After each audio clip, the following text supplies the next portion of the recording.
गावे गीत भावे गावे गीत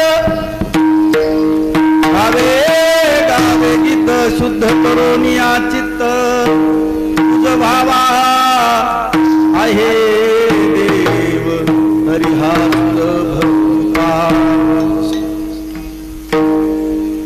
मस्तक ठेंगणा करी संताच्या चरणा तुझ भावा हे देव हरी हा सुलभ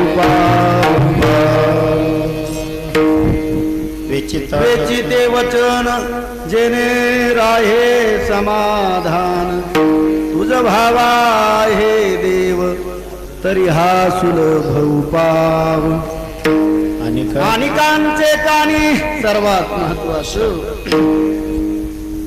आयुष्यामध्ये परमार्थाची साधना ईश्वर प्राप्ती या सगळ्या गोष्टी जरी मानल्या नाही मानल्या तरी समाधानानं जगण्याची सर्वात महत्वाची साधना अनेकांचे कानी गुण दोष मनानानी तुझ भावा हे देव तरी हा सुलभ उपाव आणि शेवटच्या चरणामध्ये या अभंगामध्ये 5 साधना सांगितली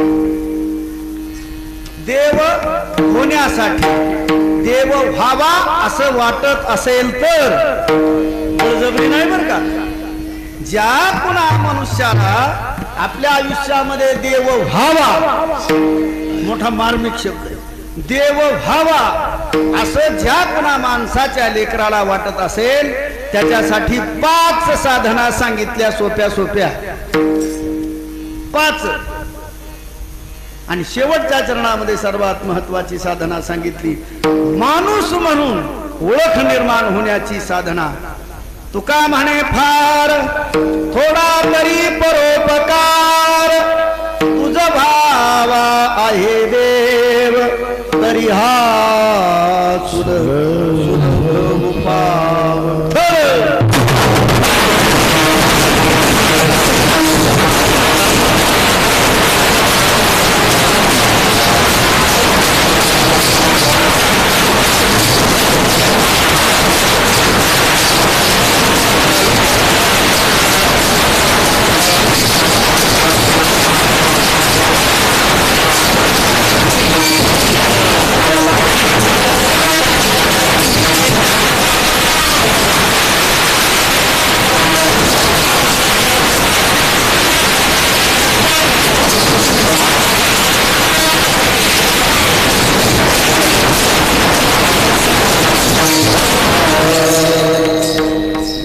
मागील 6 दशकाची परंपरा 61व्या वर्षामध्ये पदार्पण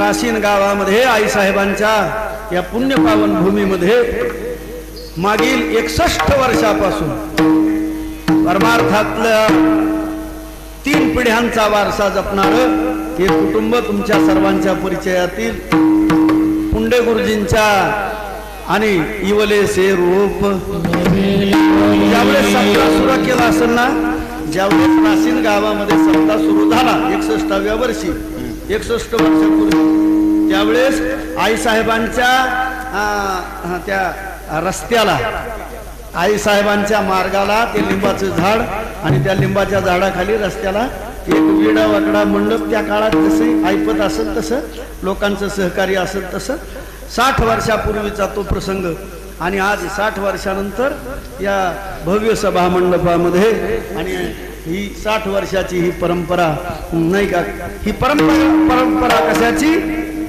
तर केवळ नामसंकीर्तनाची ही परंपरा विठ्ठल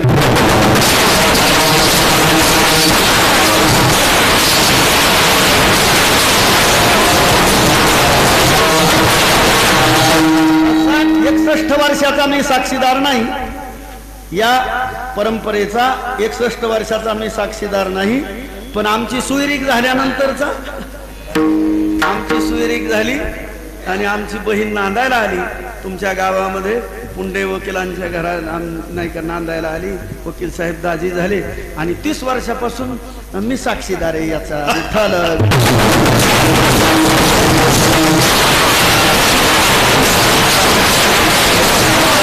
61 वर्षाची परंपरा. सोपं नाही दादा, हो नाही का, सोपं नाही. हो मुळात 60 वर्ष आता जुना काळ गेला नाही की नाही मामा. जुन्या काळात बाई नांदायला आली ना तर ती 95 नाही ती 100 वर्षाची जरी झाली तरी पण ती नांदूनच बाहेर पडायची त्या घरात. संसारामध्ये असा नियम होता की एकदा परंपरा सुरू केली की ती परंपरेची वाट मोडत नव्हती. आता अलीकडच्या काळामध्ये संसाराची वाट हो नाही का, संसाराची वाट, संसाराची परंपरा सांभाळणं शक्य नाही. तर ही परमार्थाची साधना 60 वर्ष 61 वर्ष सांभाळायची तर त्या कुळावरती पण काहीतरी कृपा लागती आणि त्या कुळाला गावाचं सर्वसामान्य सज्जनांचं सहकार्य पण लागतं. सहकार्य मिळणं ही सज्जनांचं सहकार्य मिळणं, सत्कार्याला सहकार्य मिळणं ही ईश्वर कृपेची खूण आहे. विठ्ठल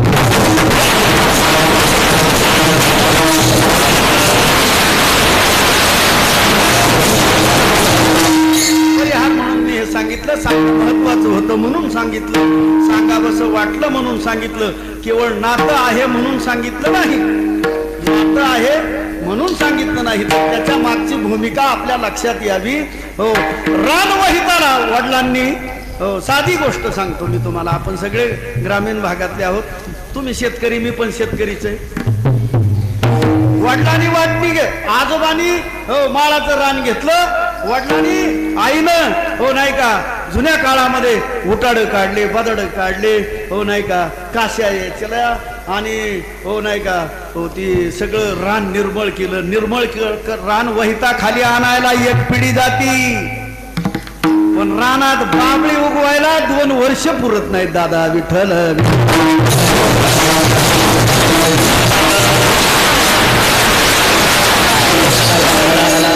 ताली टाकलेल्या असतात, वडिलांनी आईनं पवळी घातलेल्या असतात आणि मग अशा वहिता खाली रान यायला, मला सांगायचे काय, रान वहिता खाली यायचं असेल तर 2-2 पिढ्या खापावं लागतं. पण रान जर पडीक पाडायचं असेल तर 1 वर्ष पुरत नाही. 3ऱ्या वर्षी बाबळा उगवतात आणि 4थ्या वर्षी तर शेजारी पाजारी पार बाण टोकरून उतारच गायब करते. विठ्ठल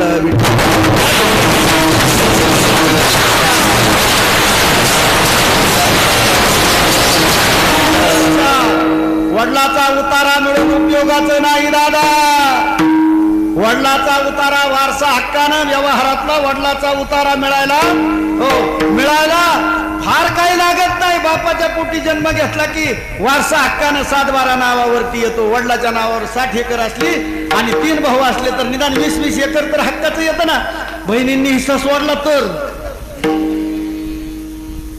पण 20-20 एकर रान हक्काचं हो रानात नावावरती आपल्या उतारा येतो. उतारा सहज आला, बापाच्या पोटी जन्म घेतला, उतारा सहज येतो. पण उतारा सहज जितक्या सहजतेनं उतारा नावावरती आला, ती उतार्याची जमीन वहीत ठेवायला मात्र मांडी ठोकूनच काम करावं लागतं, गाडून घेऊन. विठ्ठल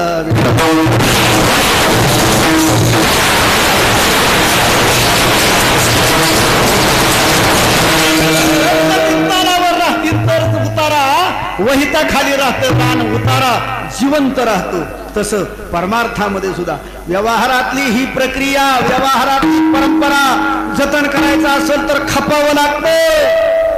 परमार्थाची परंपरा 60-61 वर्षाची जर चालू ठेवायची असतील तर 3-3 पिढ्यांना खपावं लागतं.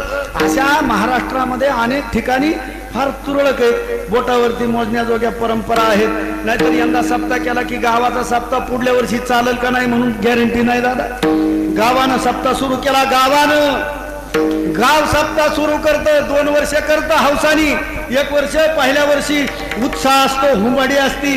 कालिदास महाराज सांगतात इंदुरीकरांची तारीख घेऊ, टोक महाराजांची तारीख घेऊ आणि मग लाख रुपये देऊन गावाचं खांबरच मोडत.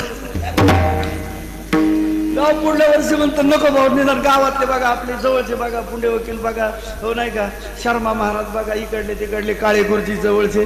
मग 3ऱ्या वर्षी फुकटचे महाराज आणले तरी गाव सप्ताह करायला तयार नाही. 3ऱ्या वर्षी फुकट महाराज आला तरी गाव सप्ताह करायला तयार नाही. गावाला जमत नाही, काही वेळेस गावाला जमत नाही, गावाची परंपरा बंद पडती. एका कुटुंबानं, एका परिवारानं निष्ठा ठेवून प्रभू रामाच्या चरणी, आई जगदंबेच्या चरणी निष्ठा ठेवून सुरू केलेला हा परमार्थाचा यज्ञ 61व्या वर्षात पदार्पण करीत असताना 30 वर्षापासून माझं कीर्तन आहे 4थ्या दिवसाला आणि 4थ्या दिवसासाठी मी तुमच्या समोर उभा. कीर्तन सुरू व्हायला 10 वाजले का 9 वाजले?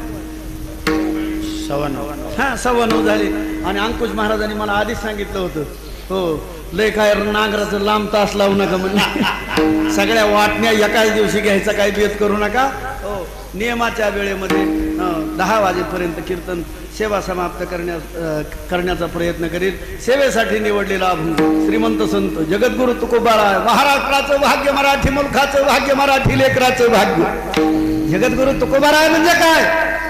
कीर्तन फार अवघड नाही. कीर्तन मोजकच समजून घ्या. आपल्या घरात आपल्या वारसांना ही 4 वाक्य त्यांच्या कानावरती बिंबवा. कालिदास महाराज गळ्यात माळ घालून दिवसभर रानात काम करून, हो नाही का, कालिदास महाराजासारखी माणसं. बाळासाहेबाचं पोरग, बाळासाहेबांनी पखवाज वाजवला, बाळासाहेबाचं पोरग पखवाज वाजवते. वकील साहेबांनी कीर्तन केलं, वडिलांनी कीर्तन केलं. आता पोरग इंजिनियर झालं तरी गळ्यात माळ घालून पुन्हा रामनवमी सप्त्याला येत आहे.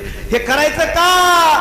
हे प्रत्येकाच्या घराघरामध्ये, हो नाही का, संसार धड राहायचे असतील, आपले संसार पिढ्यानं पार जर धड राहायचे असतील तर गळ्यातली माळ, आणि तर सप्ताह, आणि तर हो नाही का पंढरीची वारी, आणि तर ज्ञानोबा तुकोबाचा मागोवा घ्यावा लागेल. विठ्ठल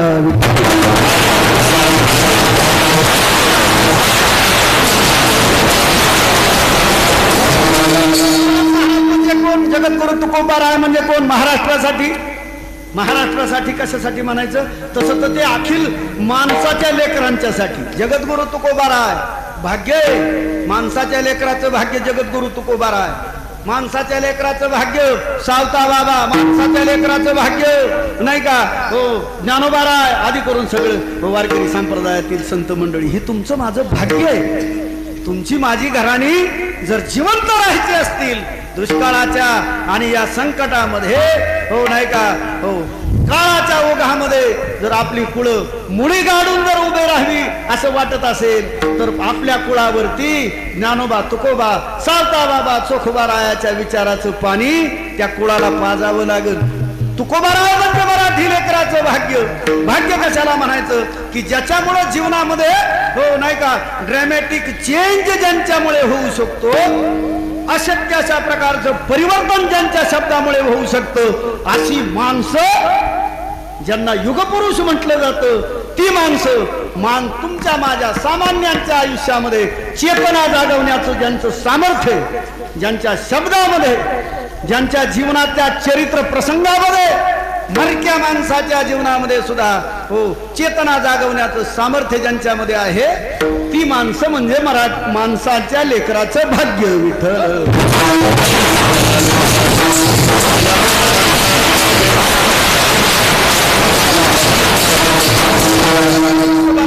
उपदेश पर प्रकरणातला.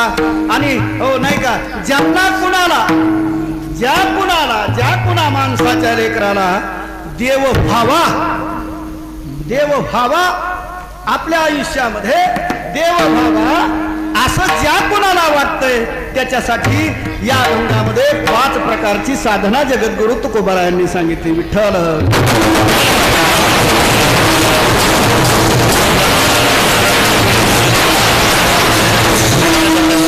सेवेला सुरुवात करण्यापूर्वी नियमानुसार जिच्या गावात हे विटेवरी सखय बाई ग करी कृपा, लख पडला प्रकाश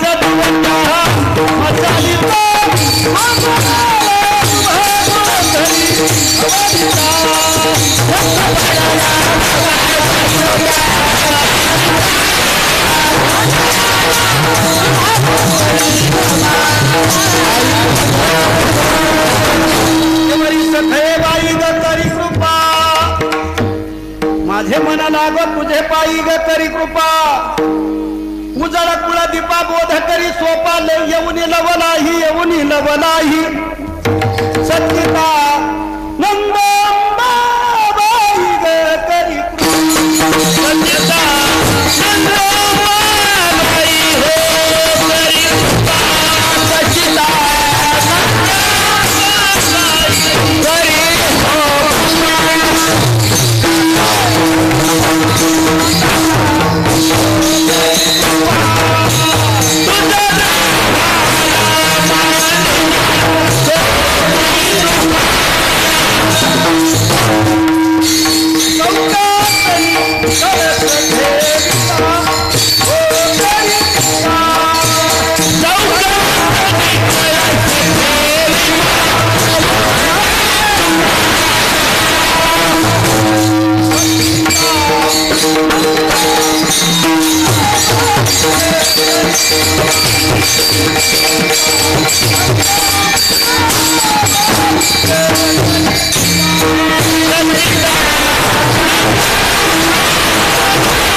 माणसाच्या आयुष्यामध्ये 3 गोष्टी आहेत. 2 गोष्टी अपरिहार्यपणे सहज उपलब्ध आहेत. एक हाव आणि एक भेव. एक भीती आणि एक हव्यास म्हणजे लोभ. हाव म्हणजे लोभ आणि भेव म्हणजे भीती. भीती कशाची? भीती अनेक प्रकारची आहे. तुम्ही आम्ही माणसाची लेकरं आहोत. आपल्या जीवनामध्ये भीती अनेक प्रकारची भीती आहे. पण सगळ्यात महत्वाची शास्त्रानं सांगितली, व्यवहारातल्या गोष्टी द्या सोडून. व्यवहारातली गोष्ट हो नाही का, पेरलंय हो नाही का, नांगरट केली उन्हाळ्यात. जुन्या काळात चैत्र पाडव्याला नांगराचं तास लावायचे. आमचे वडील बाळासाहेब वारले, कुणबेकीचा धंदा आमच्या घराचा. तर ते काय म्हणायचे, चैत्र पाडव्याला जर पोळी खाल्ली तर मी लहान होतो 6 बैलाचा नांगर चालायचा. 6 बैलाचा नांगर. मग ते काय म्हणायचे, रानात 6 बैल दावणीला उभे, पुरणाची पोळी खाल्ली, हरामखोर. पाडव्याच्या दिवशी पहिलं तास लाव. पाडवा हा काही हो नाही का सण म्हणून घरात गोठ्यावर लिंबाच्या झाडाखाली झोपण्याचा उत्सव नाही. पाडवा सालाचा पहिला दिवस, कुणबिकीच्या सालाचा पहिला दिवस. कुणबिकीचं साल सुरू होतं पाडव्यापासून. पाडव्याला काय करायचं, पुरणाच्या पोळ्या खाल्ल्या की संध्याकाळी किंवा पहाट पाडव्याच्या दिवशी नांगराचे 4 तास का व्हायना, पाटाभर का व्हायना रान नांगरायचं. म्हणजे कुणबिकीच्या धंद्याला सुरुवात होती नांगरटीपासून. नांगरटीपासून सुरुवात झाली. पुढं चैत्र संपला, वैशाख लागला. वैशाखाच्या अखेरीला कुठंतरी ढगाळ 2-4 उतरले आणि ढेकळं आंधळे होतील असा पाऊस पडला. हो नाही का, ढेकळं ढिली झाली.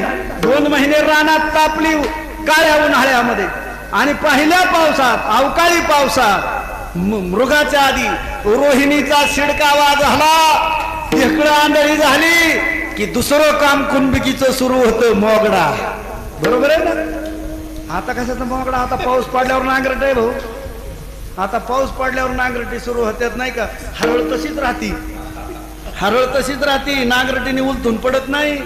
काशा कोण गोळा करतन, कोण तण काढितन, जाऊ दे, आता तो विषय नाही राहिला. आता हो नाही का, जमाना नुसता फॉरवर्डचा आलाय जमाना. व्हॉट्सअपवर बघायचं, फॉरवर्ड करायचं, ह्याच्यातच अडकले. वाडवडिलांनी घालून दिलेला रिवाज कुणबी. मोगडा घातला आणि मोगडा घातल्यानंतर हो मृगाचा, रोहिणीचा पाऊस झाला, मृगाचा पाऊस झाला आणि मग खरीपाची पेर झाली. मूग, उडीद, तूर. पहिल्या मोठीला मूग पेरला, उडीद पेरला आणि तूर पेरली. 2 पाऊस झाले, चांगली ओल होती, चांगला हातभर ओल रान ओलं झालं. आणि मग 2दा पाणी रानातून निघलं होतं, मोगडाच्या नांगरटीच्या रानातून. आणि पेरणी झाली वेळेवर. 7 जूनच्या पेरणी झाली. मृग साधला, मृगाचा पेरा साधला आणि पेरणी झाली. वाफून आलं चांगलं हो नाही का, टिचीवरती 6 इंचावर 9 इंचावरती हो नाही का, पाहिजे तसं जसं अपेक्षित होतं तसं उगून आलं, वाफून आलं. आणि वाफून आल्यानंतर 3-3, 4-4 पानावर आलं आणि खकाटा पडला ना. हो खकाटा पडला. हो आभाळ फिरलं हो नाही का. मृग संपला. मृग संपल्यानंतर 21व्या दिवसात तर खुरपायला येतं. 21 दिवस पेरणी झाल्यानंतर 21 दिवसात रान खुरपायला येतं.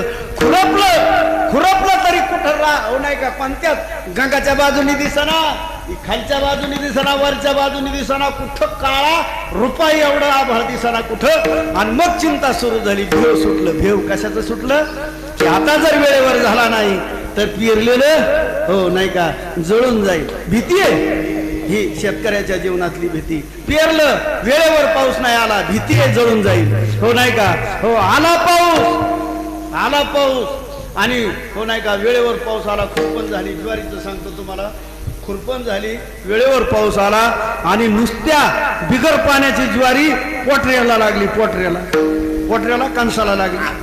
आणि कणसाला लागल्यानंतर त्यावेळेस काय आभाळ यायचं काही कारण असतं का. कुकडीचं पाणी, खालच्या बाजूनी पाणी, वरच्या बाजूनी पाणी, विहिरीला पाणी. 2 वर्ष झालं मरणाचा पाऊस. हो विहिरीचं पाणी नाही का वरच्या थराला हाताला यायला लागलं, इतकं पाणी विहिरीत. पण पाण्याची कमतरता नव्हती. आभाळाचे दिवस नव्हते. डिसेंबर महिन्याच्या अखेरीला आभाळाचे दिवस नसतात, पावसाळा संपलेला असतो, पण त्यावेळेस नेमकी काळी ढोण ज्वारी हे एवढं असं पोटऱ्यातून निष्ठाय लागलेला गोळा आणि नेमकं आभाळ आलं. नेमकं आभाळ आलं. माणसं काय म्हणतात त्याला? तुमच्या इकडे काय म्हणतात कोणाच ठोक, आमच्या तिकडे कानकडकडे खारवाड म्हणतात. खारवाड निघालं, खारवाड निघालं, पडलं नाही, वांज खारवाड डालल्यासारखं झालं. शिवार 3 दिवस झाले, हो नाही का, ज्याचा फड होता, ज्याचा जो शेतकरी आहे ना, त्याच्या कपाळावरती ना असं चिंतेचं काहूर त्या ठिकाणी. का? कारण आभाळ आलं तर चिकटा पडतोय, आभाळ आलं तर चिकटा पडतोय. रोगाची भीती, रोगाच्या भीतीतून निसटला, पिकलं, केलं, काढायला ज्वारी आली, काढायला ज्वारी आली, चिकटा नाही, काय नाही, असं निडळ का नाही, मोत्यासारखा दाना, आणि कुठं पानावरती थोडं सुद्धा काळं नाही, आणि अशी ज्वारी काढायला आली, आणि जवळ आलं. ज्यावेळेस काढणीची वेळ जवळ आली त्यावेळेस पुन्हा भेव सुटलं. कशाचं? आता माणसं कुठून आणायची चिपडा उपसायला? 400 रुपये देऊन येईना, 600 रुपये जोडी केली तरी येईना. बरं मिळाले, रानात आणले, डुगडुग केलं, झिपडे केलं, रानात बांधावर सोडले. मग मी म्हणलं का आता कशाची चिंता, 25 जण आले, 12 जोड्या आल्या, म्हणलं हा काढायचं, घ्यायचं उपसून. म्हणलं ते म्हणलं आलेत खरे, पण ती रानात आलेत ना, त्यांच्याकडे बघूनच भेव सुटले. उपसितेन किती याचं भीती. रानात आले म्हणजे बघा तुम्ही, भीतीला काय कारण आहे का? माणसाच्या आयुष्यामध्ये भीती. आता हे सांगायचं झालं ना तर खूप आहे नाही का. आणि केलं खरं, भाव काय मिळेल याची भीती, हो नाही का. मग भीती तर आहेच आहे, भीती तर आहेच आहे. पहिल्यांदी लग्न जमन का नाही याची पंचायत, झालं लग्न, पोरग होईल का नाही याची पंचायत, पोरग झालं ती नीट शिकन का नाही याची पंचायत, शिकलं नीट, जायला लागलं शाळेला, ती गोवा हो नाही का, मावा हो का नाही, चटका चुटका काही ह्याचा नादी लागेल का नाही लागलं, हो नाही का, नोकरीला लागेल का, लागलं नोकरीला, त्याला नोकरीवाली मिळेल का. किती किती भीती हो, एकामागे एक सगळी भीती. आणि एवढं सगळं झाल्यानंतर पोरग नोकरीला जायला लागलं, त्याला नोकरीवाली मिळाली आणि लग्न झालं. मग म्हणलं आता कशाची काळजी, ते म्हणले आम्हाला बाहेर काढतील का. भीतीच आहे ना, सगळी भीतीच आहे. या साध्या व्यावहारिक भीती झाल्या भेव. मी काय सांगत होतो, भेव. पण तुमच्या आणि माझ्या माग खरं भेव कोणतं माहिती का? आपण आहोत जीव. जीवाच्या माग एक भेव आहे, की बाकीचं सगळे भेव द्या सोडून, कुणाच्या आयुष्यात येईल, कुणाच्या आयुष्यात येणार नाही, हो नाही का. भेवच आहे का नाही आपल्याला सध्या भेवच आहे का नाही. कोरोना गेला, 2 वर्ष कोरोनाच्या चपाट्यातून आपण वाचलो. माणसं म्हणले बरं झालं बा आता, हो नाही का, तोंडावरचा मास्क निघला, सप्ते सुरू झाले, यात्रा सुरू झाल्या, बाजार सुरू झाला, दुकानाचे शटर उघडले. आता ते जाळ्या जुळ्या द्वाऱ्या काय लावल्या होत्या दुकानाच्या पुढं, प्लॅस्टिकचे पडदे, ते सगळं काढून टाकलं. खुल जाओ सिम सिम, मोकळे केले. पण 15 दिवस झालं माणसं सकाळी संध्याकाळी टीव्ही ऐकला ना, भाकरीच कमी झाली माणसांची. सकाळ संध्याकाळ टीव्ही लावला ना, सध्या माणसांची भाकरी कमी झाली. कशामुळं? ते काय माहिती भाऊ, ते पुतीन काय करतोय. आपला काही संबंध आहे का? जीवाला किती भीती. उद्या 3रं महायुद्ध भडकलं, आपला काही संबंध आहे का? बायडनचा आणि पुतीनचा आणि झेलेन्स्कीचा आपला काही संबंध आहे का?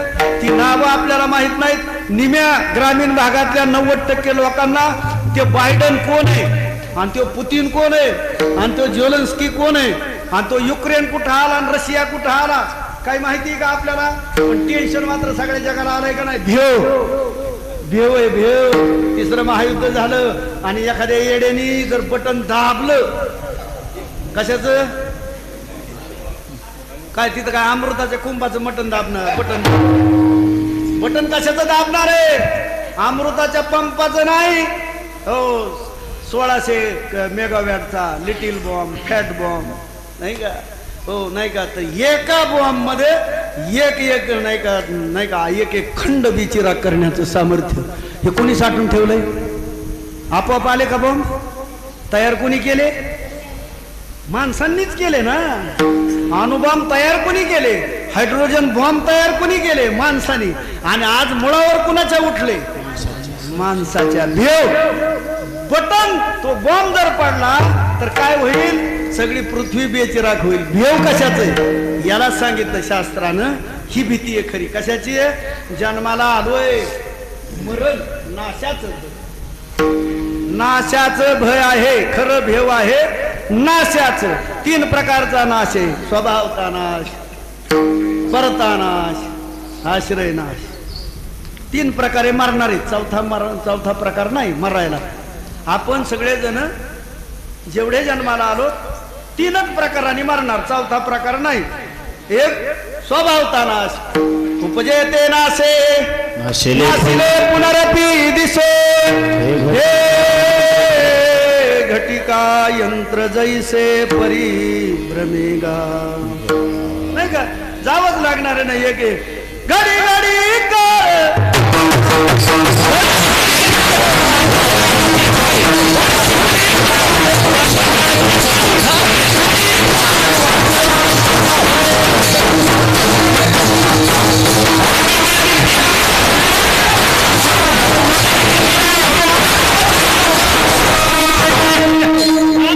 निमित्त करून जाणार आहे. कधी साप कापला म्हणणार, कधी म्हणणार नाही काल रात्रीचे होते आणि बाजावर झोपले आणि पटकीने खाली पडले आणि पडल्याबरोबर गेले. निमित्त आहे फक्त. बाजावरून पडणं, हो, या मोटरसायकलची धडक होणं, लिंबाचे झाड अंगावर पडणं, एखादं भिताडा अंगावर पडणं, कारण फक्त त्याला निमित्त आहे. कधी कधी माणसं गेल्या 2 वर्षात माणसांनी ना कोरोनाला बदनाम करून टाकली. माणसं कोरोनाने खरंच इतके मेले का? नाही, कोरोना झाला होता. जे गेले त्यांना कोरोना झाला होता, पण असा काही निष्कर्ष निघाला नाही की ज्यांना कोरोना झाला होता आणि जे गेले ते कोरोनामुळेच गेले, असा दावा आहे का सायन्सचा? नाही. हो, कोरोना झाला होता, कोरोना झालाय हे कळल्यानंतर काही जण घाबरून गेले, बीपीने गेले, अटॅकने गेले. मग कोरोनाची इतकी भीती का निर्माण झाली? कारण आपण त्यांच्याशी जसं वागत होतो ना, आपण बाकीचे सगळे. कोरोना झालाय का एखाद्या घराला? अहो, पहिल्या लाटेत तर ना माणसं ज्या घरात कोरोनाचं पेशंट आहे ना, त्या घराकडे बघत सुद्धा नव्हतं. आता कोरोना नाकावाटा आतमध्ये जातो, डोळ्यावाटा जात नाही. अजून काय निष्कर्ष निघाला नाही. पण माणसं त्या घराकडे बघत नव्हते. माणसांनी माणुसकी सोडली. पहिल्या लाटेमध्ये कळलं. आणि नंतर माणसं जरा थोडेसे निरडावले तरी, हो नाही का, 2 वर्षात माणसाची लायकी कळली.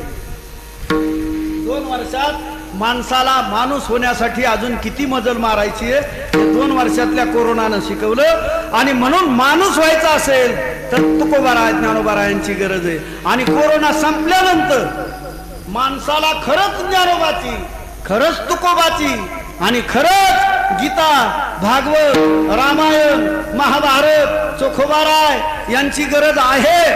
हे पुन्हा एकदा सिद्ध झालं. कधी? मागच्या 40 दिवसापासून. विठ्ठल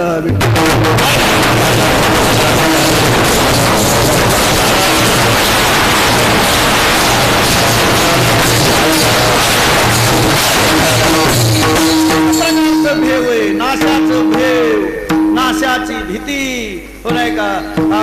स्वभावता नाश, उपजेते नाशी, परता नाश, दुसऱ्यामुळे झालेला, दुसऱ्यानं केलेल्या हल्ल्यात झालेला. आश्रय नाश, लिंबाच्या झाडाखाली सावलेला उभा होता. वाऱ्या वादळाचे दिवस, असं वादळ आलं आणि झाड उन्मळून पडलं. त्या झाडाखाली जो सावलेला उभा होता तो, त्याचा प्राण गेला. याला काय म्हणायचं? ज्याचा आश्रय केला होता त्याचा नाश आला, म्हणून ज्याचा नाश झाला याला म्हणायचं आश्रय नाश, परता नाश, दुसऱ्यानं केलेल्या हल्ल्यात. आता या युक्रेनमध्ये गावाच्या गाव बेचिराख झाली. हो, परतानाश. ज्यांची तिथं हत्या चालू आहे तेव्हा तो आहे परतानाश. परतानाश आणि स्वभावतानाश म्हणजे, हो, बाबा जन्माला आले, हो, आईला 9 महिने 9 दिवस त्रास दिला, लहानाचे मोठे झाले, जगले, एकही कंदुरी सोडली नाही, एकही जागरण गोंधळ सोडलं नाही. कोणतं? गोडाचं. गोडाच्या जागरण गोंधळाला आमच्या तिकडं ना, तुमच्या इकडलं नाही सगळं.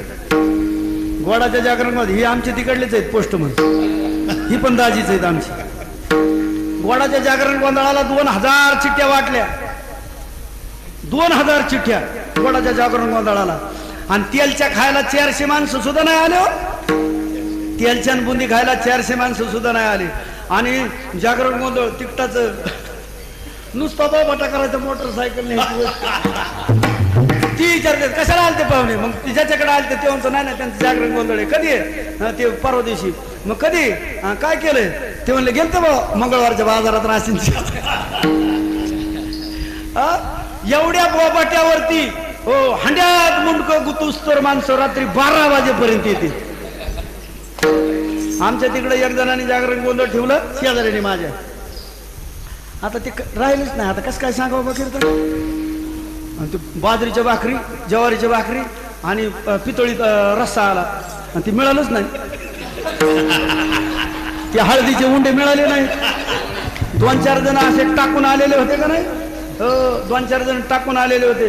तिला निवारण होते त्यांना बोलविलं पण नव्हतं.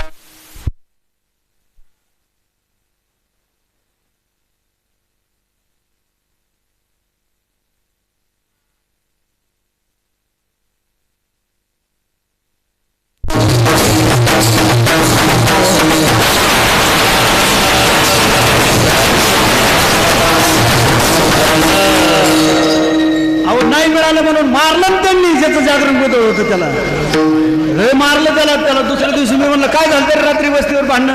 तो काय नालायक माणसं बोललं नव्हतं. आले माझ्याकडून म्हणले टाकलेली होती म्हणले खुशाला हाणलं राव म्हणलं 4-5 जणांनी मिळून. म्हणलं जागरण गोंधळ कुणाचं होतं तर मला माझंच होतं. हाणलं कुणाला म्हणलं मलाच हाणलं. मी म्हणलं केलता कशाला कुठाना तुला सांगितलं होतं गोडाचं घाल गोडाचं घाल लय हाणाय पाहिजे. गोडाचं खाणारे माणसं सुतात असते. गोडाच्या जागरण गोंधळाला येणारे सुतात असते. विनोदाचा भाग सोडा पण माणसं हो काही जणांना भेव आहे. भेव नाशाचं भेव महत्वाचं जावं लागणारे नाही का. इथं तर जावं लागणार आहे ना प्रत्येकाला जावं लागणार आहे म्हणून भीती नाशाची. आणि दुसरा आहे हाव एक आहे माणसाच्या जीवनामध्ये. हाव एक आहे. हाव कशाची मी आता ते लांबचं नाही सांगत तुम्हाला. पुन्हा युक्रेन पुन्हा पुतीन हे जरा थोडंसं पेपर वाचलं ना तुम्हाला माणसाची हाव कळत. काय कारण आहे का तो देश स्वतंत्र त्या देशावरती आक्रमण करायचं त्या देशाला आपल्या मांडी खाली घ्यावं असं अमेरिकेला वाटतं. अमेरिका हा विस्तारवादी देश आहे. अमेरिकेनं जगाच्या इतिहासात आतापर्यंत जेवढे भांडणं केले ते दुसऱ्याच्या वावरात जाऊन. आपल्या वावराला डक लावायचा नाही. आपला फड शाबूत राहायला पाहिजे. दुसऱ्याच्या रानात खोंड घालायचे. अमेरिकेचा धंदा आतापर्यंत अफगाणिस्तान असू द्या इराण असू द्या इराक असू द्या हो नाही का इस्रायल असू द्या किंवा आता हो ब्रिटनचं झालेलं युद्ध असू द्या किंवा जपानचं झालेलं युद्ध असू द्या. सुरुवातीला पहिल्या महायुद्धापासून देशानं या धंदा असा केलाय की दुसऱ्याच्या वावरात जाऊन फड खुरदळायचा आणि आपला फड शाबूत ठेवायचा. आता युक्रेन नावाची परिस्थिती तशीच आहे ना. म्हणून हा लोभ आहे विस्तारवादाचा लोभ. व्यक्तिगत पातळीवरती असतो तुम्हाला आणि मला लोभ. व्यक्तिगत पातळीवरती लोभ कशाला म्हणायचं. लायकी नसताना एखादी वस्तू आपल्याला मिळावी आणि ती वस्तू मिळवण्यासाठी येन प्रकारे तीव्र इच्छा धरणं याला म्हणायचं लोभ. आपल्या अधिकाराची नसलेली आपली ज्या वस्तूची प्राप्त करण्याची आपली लायकी नाही अशी वस्तू येन प्रकारे आपल्याला मिळावी. रामायण महाभारत काय सांगतो. रामायण महाभारत तुम्ही देव म्हणून मानू नका ग्रंथ म्हणून मानू नका पण बोध म्हणून माना. बोध म्हणून रामायण काय सांगतं. रामायण सांगतं की दुसऱ्याची नारी आपली व्हावी बळजबरीनं उचलून न्यावी हो नाही का. हा लोभ रावणाच्या जीवनामध्ये दिसतो. म्हणजे प्रकांड पंडित रावण एक लोभ झाला तर कुळाचा घात झाला दादा विठ्ठला.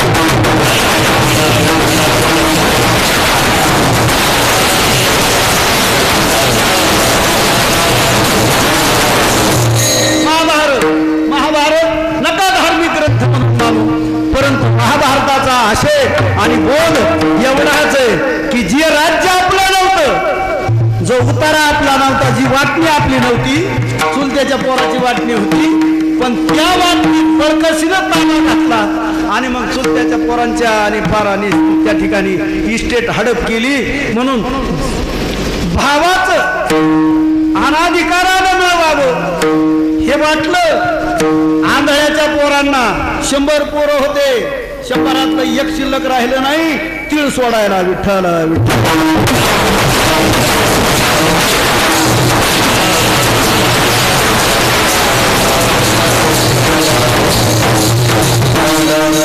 सांगायचा मुद्दा असा, माणसाची जेवढी लेकरं आहेत ना तुम्ही आम्ही, तर तुमच्या आमच्यामध्ये भेव आणि हाव असलेले उदंड आहेत, रगड आहेत. पायलीचे 50 3 प्रकारचे भेव प्रत्येकाला आहे, लोभ हाव प्रत्येकाला आहे. पण देवाची इच्छा, देवाची कामना करणारे मात्र हाताच्या बोटावर मोजतील इतके, हो नाही का? मनुष्यानाम सहस्रेषु, हजारात एखादा की ज्याला वाटतं, काय वाटतं? काही मी उद्धार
कर्म पारुषतील धर्माधर्म, हो नाही का?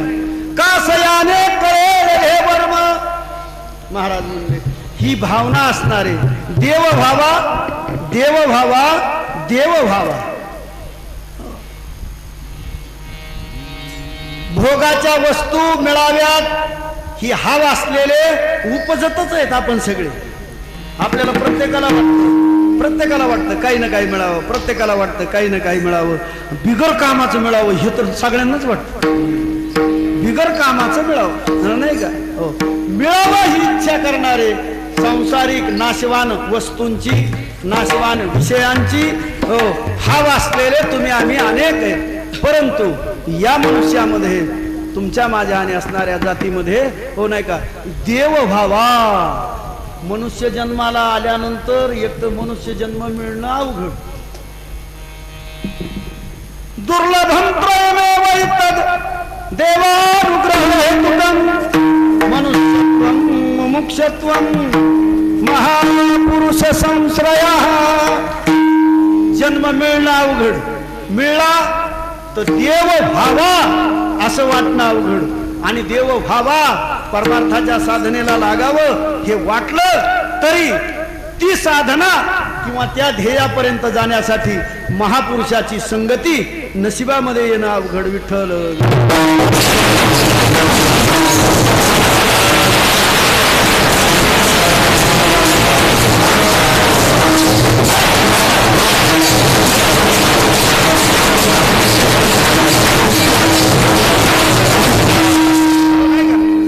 आपल्याला सांगायला वेळ नाही. 10 मिनिटं राहील कीर्तन, 10 मिनिटं, 10 मिनिटं. विषय असा आहे की देव भावा असं कुणाला वाटतं, कुणाला वाटतं? देव भावा वाटत नाही असं वाटत असेल आपल्याला. आपण गळ्यात माळ घातली, आपण पंढरपूरची वारी केली, बारकाईनं ऐका बरं का. आपण यमाईच्या देवळात रोज गेलो, आपण कुकाचे 3 बोट लावले, आपल्या गळ्यात कवडीची माळा आपण घातली, आपण जागरण गोंधळ केलं आणि आपण कीर्तनकार झालो, हो आपण भजनी झालो, आपण सकाळी देवपूजा करतो, सांज सकाळ 2 टाइम. म्हणजे आपल्याला देव व्हावा असं वाटतंय, असं काही समजायचं कारण नाही. विठ्ठल विठ्ठल.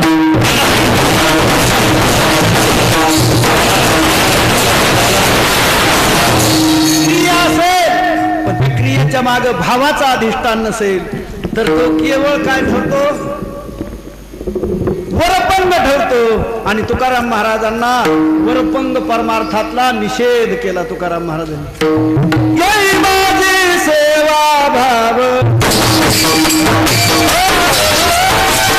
येई माझी सेवा भाव,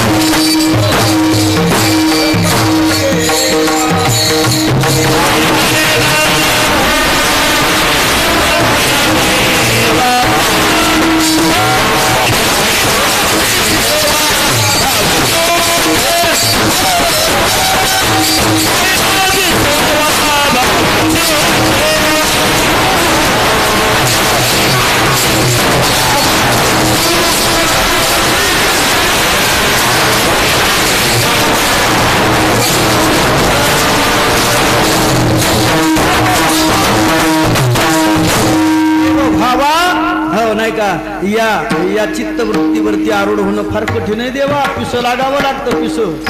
हो कहा पगडारू देखे अनेरा, कहा पगडारू. त्या गवळणी निघाल्या असं दुडीवरी दुडी साते गवळणी निघाल्या.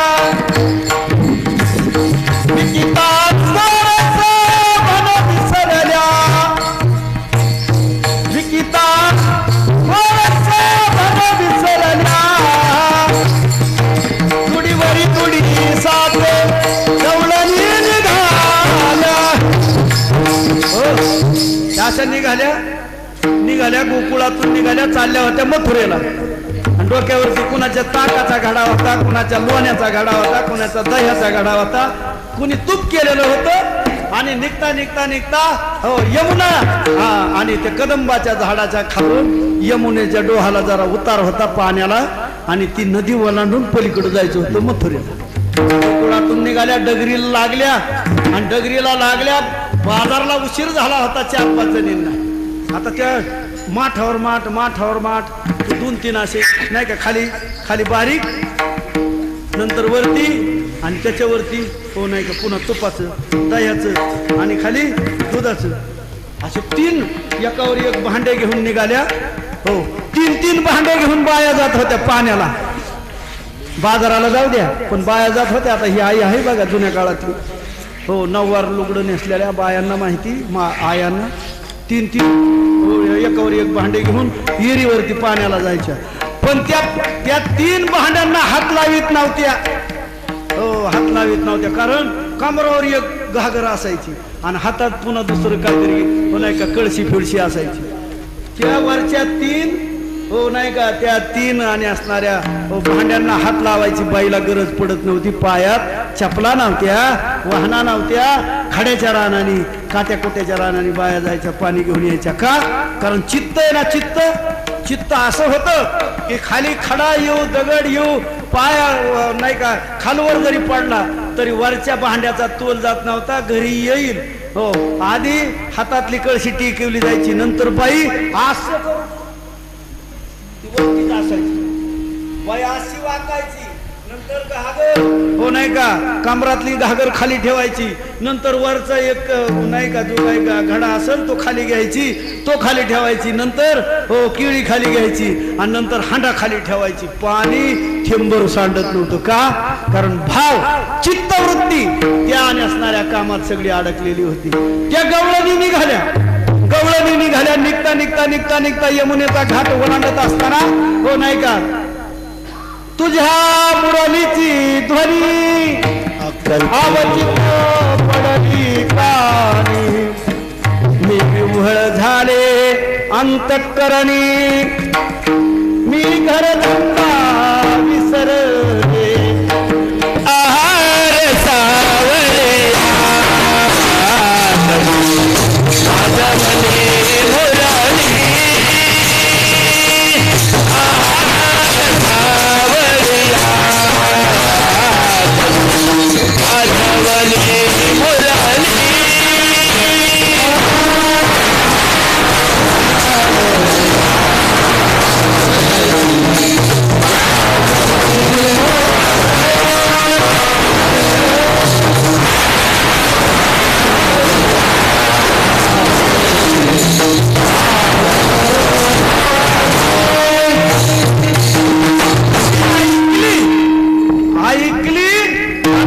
मुरली स्वर पडले आणि घरधंदा म्हणजे आपण बाजाराला गेलो हेच विसरल्या आणि यमुनेचा घाट ओलांडून यमुना नदी ओलांडून मथुरेच्या बाजारात गेल्या आणि गेल्यानंतर काय म्हणायला लागल्या गोविंद घ्या कोणी दामोदर घ्या गोविंद कोणी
निघाली होती पाण्याला निघता हो नाही का मुरलीची ध्वनी ऐकली हो वृंदावनात बसवलेली आणि असा पाय टाकायचा असाच पाय बाकीच्या वेळेला इडी झाली काय खाली खडा नाही काटा नाही सराटा नाही बोरा ती म्हणली कसं काय टाकू म्हणली पाय कहा पगडारू देखे अनेरा देखा तो सब वहीने घेरा देव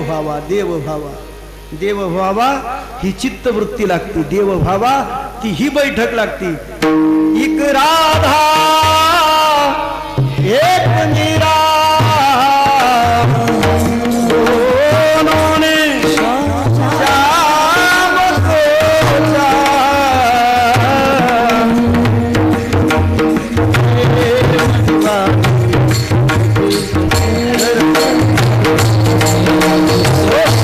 मला सांगायचंय काय त्या गवळणी सारखं वेळ त्या गवळणींच्या सारखं वेळ देव भावा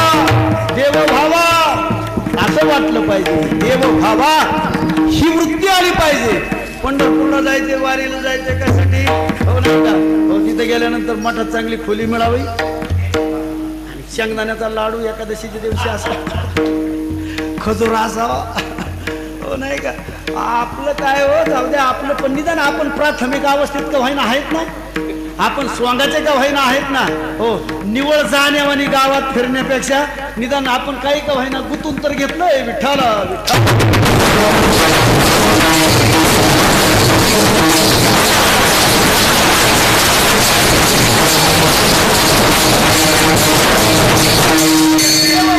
देव भावा हो नाही का पण नाही तुमचं नाही सांगत मी पण मला अजूनही हो मी फार वाट बघतो पंढरपूरला गेल्यानंतर मला रडू यावं आळंदीला गेल्यानंतर ना मला रडू यावं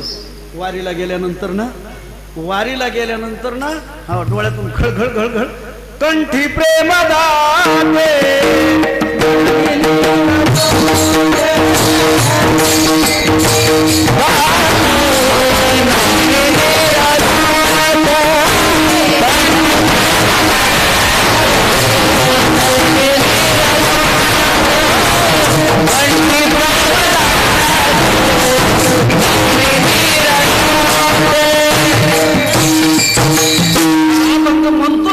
की मनात पण नाही येत माझ्या डोळ्यात पाणी. षष्टीला गेलं तरी येत नाही, षष्टीला गेलं तरी येत नाही, आळंदीला गेलं तरी येत नाही.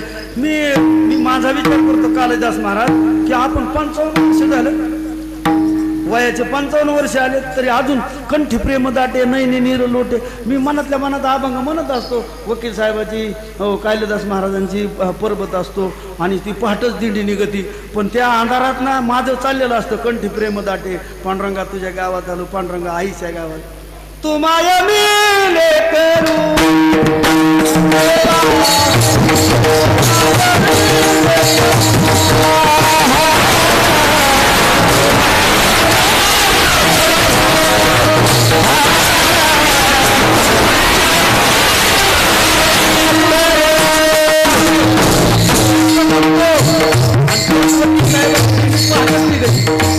वकील साहेबांची काय निघत पंढरपुरात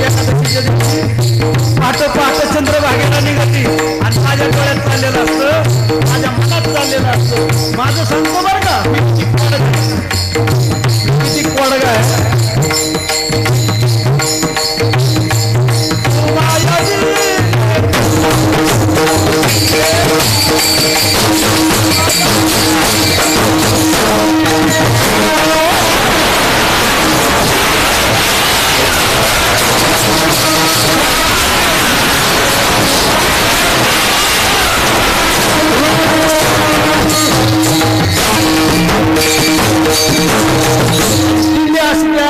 दत्त घाटावरून खाली निघाली की दिंडी सगळी चाललेली असते, भजन चाललेलं असतं, टावेलवर निघालेली असते दिंडी. वकील साहेबाची एकटीच दिंडी अशी की ती चंद्रभागेला पंढरपुरात एकादशीच्या दिवशी टावेल आपापले कपडे वगैरे घेऊन पखवाज वगैरे आणि चंद्रभागेकडे जायची ओढ असती आणि भजन चाललेलं असतं. आणि मला पुष्कळ वाटतं की कंठी प्रेम दाटे की अशी अवस्था निधन एकादशीच्या दिवशी निधन नाही का एखादं मिनिट माझी यावी. तेवढ्यात दत्त घाटावरून उतरता खालून येणारा एक जण माझा पाय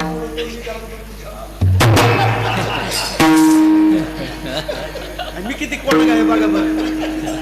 मला वाटतंय का देव भावा पंढरपुरात जाऊन एकादशीच्या दिवशी देव भावा देव भावा देव भावा अशी वृत्ती आवाहन करून सुद्धा माझ्यातला सामान्य माणूस 50 वर्ष वाऱ्या केल्यानंतरही मरायला तयार नाही. देव भावा ही या वृत्तीवरती आरूढ राहणं फार अवघड आहे.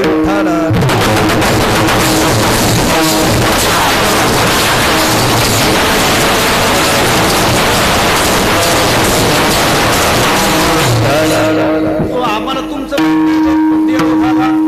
देव भावा अशी ज्वारी बसली बघा. तुम्हाला सांगतो आमच्या खालच्या मुळशीच्या रानात बटवाडीच्या रानात अंगवर वासरण 3-4 शेळ्या 2-4 बोकड फडात पडली. आता माझ्यातल्या वारकऱ्यांनी काय करायला पाहिजे, निदान खीर करायला पाहिजे. एका धोंड्यात तगड लगेच खळकीने पाय. ही वृत्ती आहे, वृत्ती माझी आहे. मी माझं तुम्हाला सांगतोय, तुमचं नाही. तुम्ही माझ्यापेक्षा वरच्या पायरीवरती असाल. पण देव भावा देव भावा देव भावा ही वृत्ती आहे.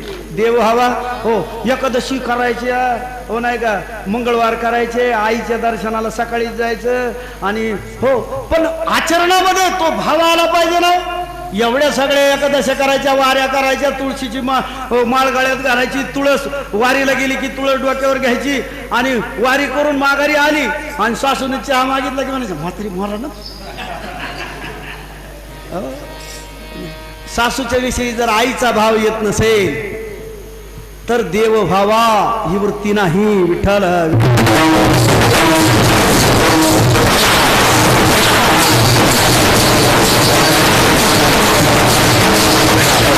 देव भावा आता देव भावा ही भावना ही उत्कंठा लागणं अवघड आहे.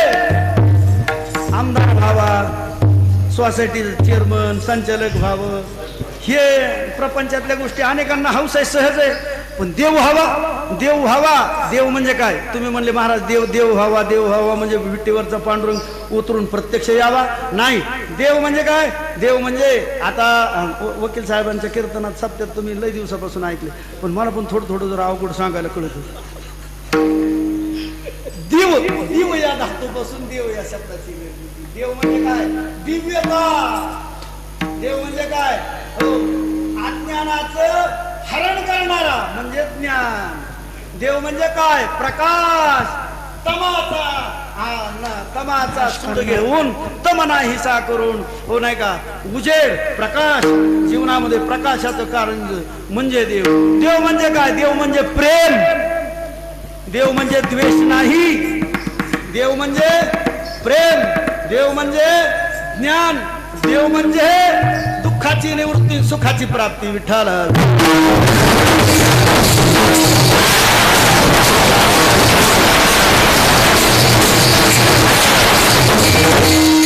तर मग असाच एक जण सांगत माझ्यासारखा जामखेड तालुका, हो नाही का, सावरगाव मारुतीचं बटेवाडी धोत्री, आणि आमची दिंडी गेली राशीन मार्गे. वकील साहेब होते, हो भामचंद्रावरती गेलो. तुकाराम महाराज बसले होते. म्हणले महाराज आम्हाला वाटतंय देव व्हावा, काय करावं लागेल? अभंगाच्या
असं वाटतंय ना, तर मग पहिलं काम सांगतो तुला करायला. पहिली साधना सांगतो काय? भावे गावे गीत शुद्ध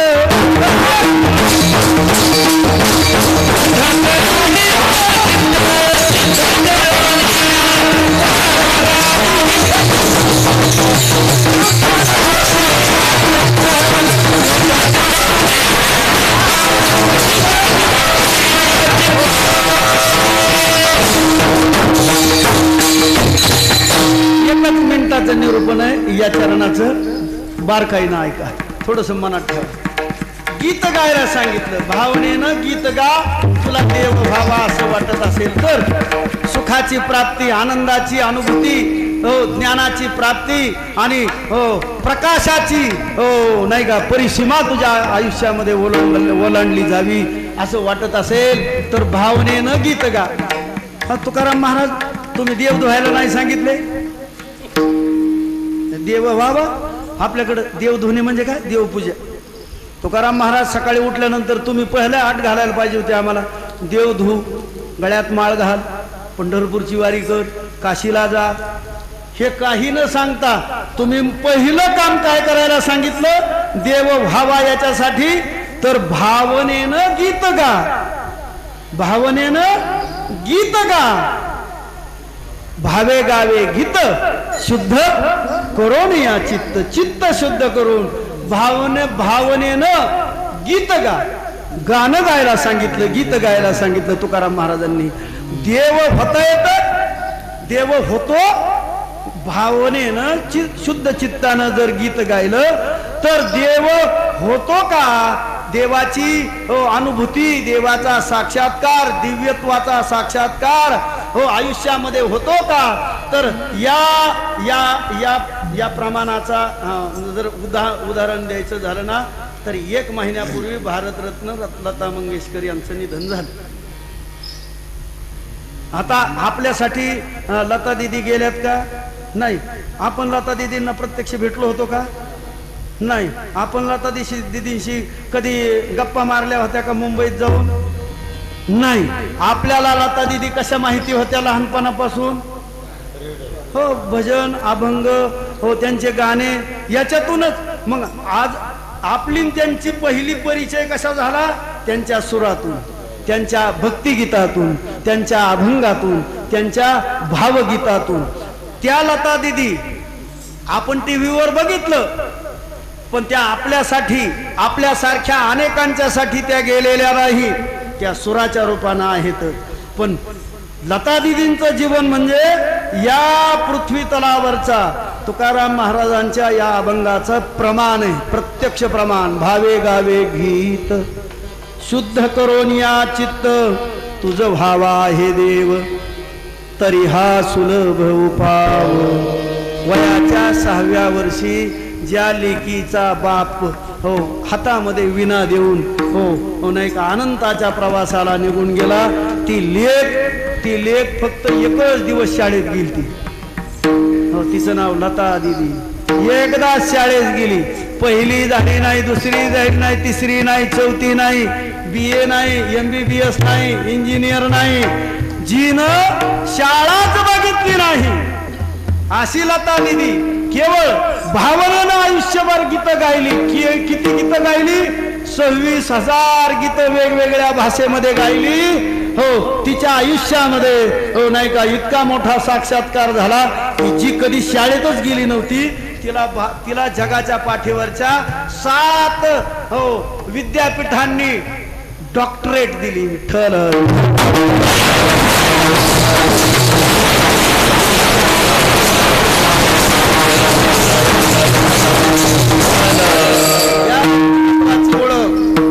नाम जाएगा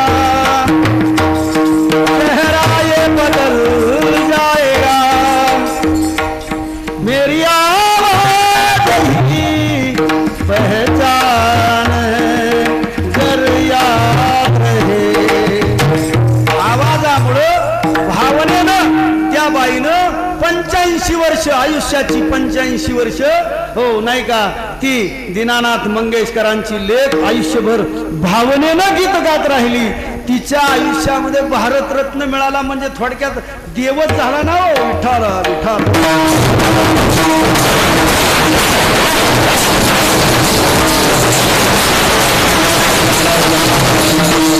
भावनेनं गाता आलं पाहिजे, शुद्ध अंतकरणानं गीत गायलं. हो हो आयुष्य सोन्यासारखं झालं. आयुष्यामध्ये ईश्वराचा साक्षात्काराचा प्रत्यक्ष परिचय झाला. हो नाही का लता दीदींचं आयुष्य. अजून एक सांगू का तुम्हाला नाव? पंढरपूरला किंवा कोणत्याही गाव महाराष्ट्रात सप्ताह असू द्या बुवा, हो एका माणसाचं गाणं आहे ना. पंढरपूरला गेले तुम्ही हो एका माणसाचं गाणं कायम कोणत्याही गाव खेड्यात ऐकू येतं. काय नाव त्याचं? प्रल्हाद शिंदे. विठ्ठल विठ्ठल.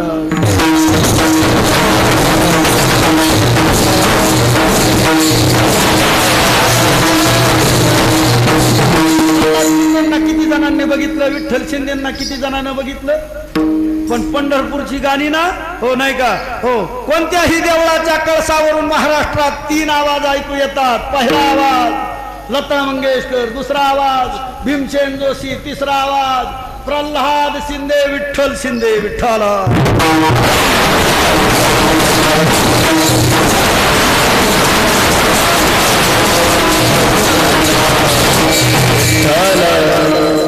ए जीवो इस तरह के ये जिंदगी औरों के काम आए, चलाओ ऐसी क्षमा रोशनी जो औरों के काम आए.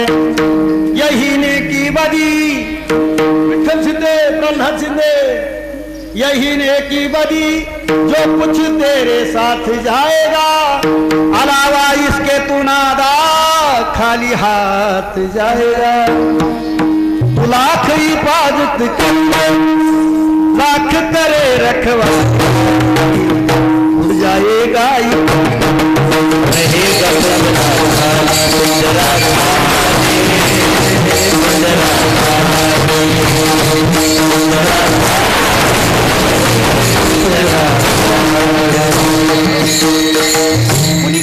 भावे गावे गीत प्रहलाद शिंदे।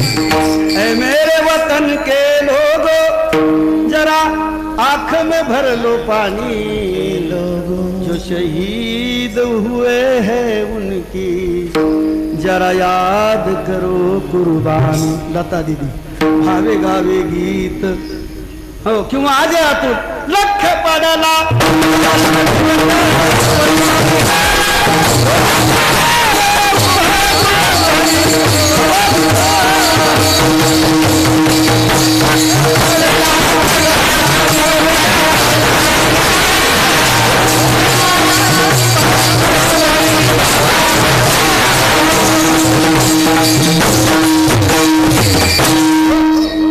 भावे गावे गीत शुद्ध करो निया चित्त हो नाही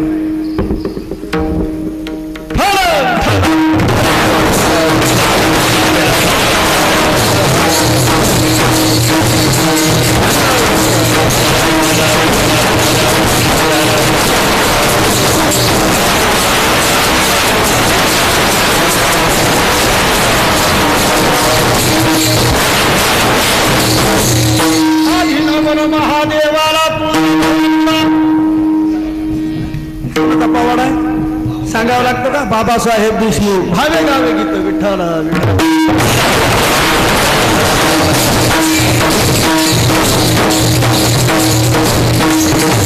भावे गावे गीत शुद्ध करून या चित्त तुझ भाव आहे देव तरी हा सुरभविता उपाव हो भावनेनं गीत राहा शुद्ध अंतकरणानं गीत राहा हो गीत हो नाही का गीत गोड गा गीत कोणतं गा हो नाही का बोलो ऐसे बोले बोले बोले बोले विठ्ठल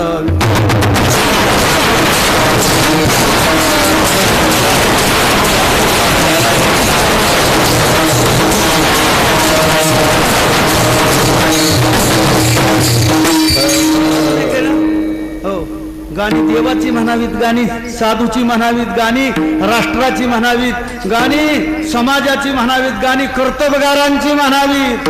सुरेश भटांनी गाणं लिहिलं होतं बघा एक हो नाही का भीमराया घे तुला नेतरांची वंदना महाराष्ट्राचा गजलकार सुरेश भोये गजल कशावर लिहिली गाणं कुणावर लिहिलं भीमावर भीम कोणता महाभारतातल्या भीमासारखा प्रकांड बुद्धीनं बलवान आणि ज्यानं देशाची घटना लिहिली डॉक्टर बाबासाहेब आंबेडकर भीमराव आंबेडकर. भीमराया घे तुला याद नेतरांची वंदना सुरेश भटानं भावनेनं गाणं गायलं. सुरेश भट आजरामर झाले भाऊ हो नाही का राष्ट्राचं गाणं गाणारा हो आईवरचं गाणं नाही का का त्या कुसळाची सडी पुन्हा सावत नाही नवमास गर्भपोटी तरी पाळी माय बाई माय रक्त आटवून अंगी पाजी पोटच्याला जन्मदाती आई माय रक्त आटवून अंगी पाजी पोटच्याला भूक निववित देते माय बाळस देहाला भूक निववित देते माय बाळस देहाला विठ्ठल.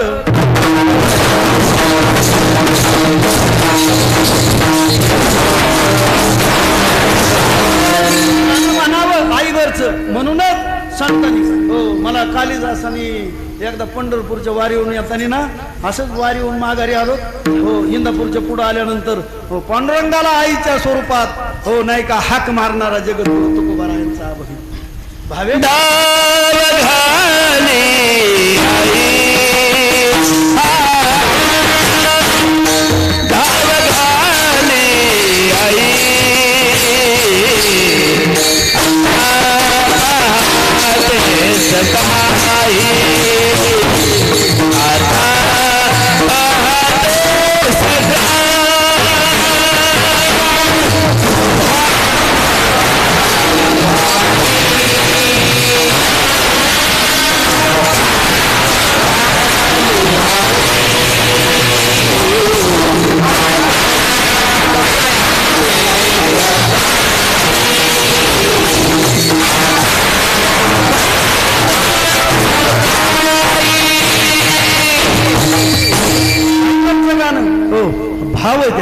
अनुभूती येते.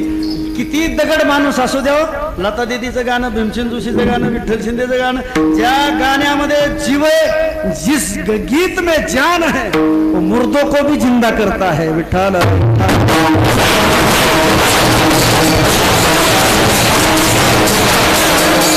भारतातल्या दिग्गज संगीतकारांनी, दिग्गज गायकांनी मिळून एक देशावरचं गाणं तयार केलं होतं. 75वा अमृत महोत्सव आहे.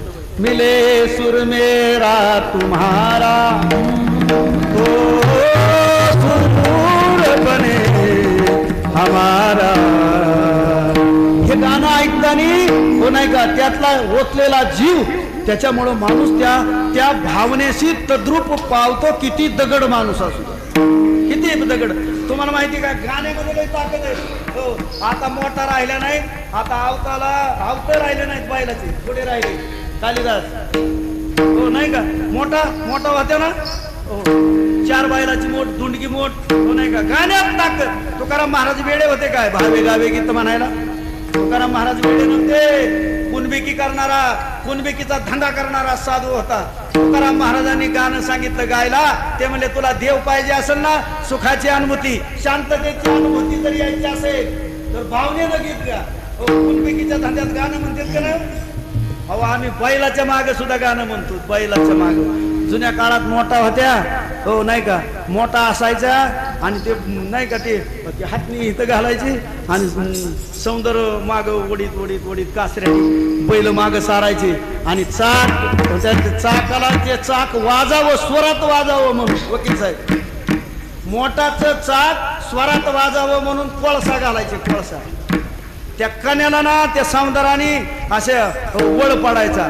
पण बैल आहेत ना, बैल 10-10 एकराचं रान वलिता खाली बैल पाणी ओढून काढीत होते आणि हो नाही का, पाटाला खंड पडत नव्हता पाण्याचा बैल. पण ते बैल आणि ते बैल हाणणारा, हो ते इतके सुंदर होते ना. ए दिवाण्या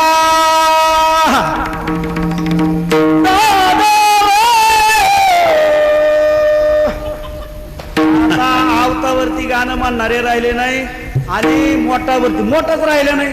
मोठा कुठून राहते, थारोळ्यात राहिले नाही. बर थारोळ तरी विहिरीला असतं, आता विहिरी राहिलं नाही. आता मोठ राहिली नाही, आवत राहिलं नाही, नागर राहिलं.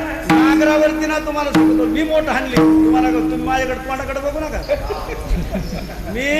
मी 8वी पर्यंत मोठ हाणली माझ्या मळ्यात, गावखरच्या मळ्यात, बटवाडीच्या मळ्यात. पण ना बैल कान देऊन ऐकत होते.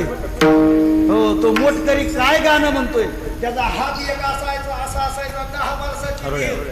पण माणसं स्वरात म्हणत होती आणि लोक म्हणतात खेड्यापाड्यातल्या शेतकऱ्यांना कस काय भजन जमत येत, कस काय तालसूर.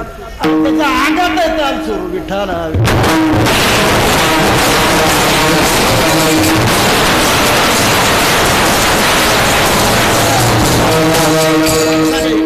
परबतन कालिदासन हे कुठे गेले शिकायला? बाळासाहेब आढावन त्याचं पोरग कोणत्या विद्यापीठात गेले ते ताल यायला? इथंच ग्रामीण भागामध्ये शेतीच्या संस्कृतीमध्ये हो गाणं आणि ताल आहे. शेतीच्या संस्कृतीमध्ये कुणबिकीच्या धंद्यात ताल आहे. हो नाही का, बैल असं कान मागे करायचं भाऊ, बैल कान मागे करायचे. जर मोठकरी जर चांगलं गाणं म्हणत असाल ना, तर त्या बैलाला गाणं जर सुरत असलं ना, तर बैलाला चाबूक लावायची गरज येत नव्हती. ही म्हणलं की बैल लगेच हुंबाडीने मोठो, लगेच थारोळ्यात पाणी पडायचं, फडाफडाच पाणी पडायचं. हो बैल हो नाही का, त्या जनावराला सुद्धा स्वराचा हो नाही का साक्षात्कार आहे. जनावराला सुद्धा सुराची ओढ आहे. माणसाला सुराची ओढ नाही. हो ते बँजो लावित नवरदेवा पुढे असं मारणाचं नाचत आहेत का नाही? त्यात काय तालन सुर आहे का मला सांगा बरं? नवरदेवा पुढे नाचणारे, वरातीत नाचणारे, हो बँजो लावित, हो काय त्याच्यात ताल नाही, सूर नाही. म्हणजे बैलाला जी गोडी आहे की बैलापेक्षा विठ्ठला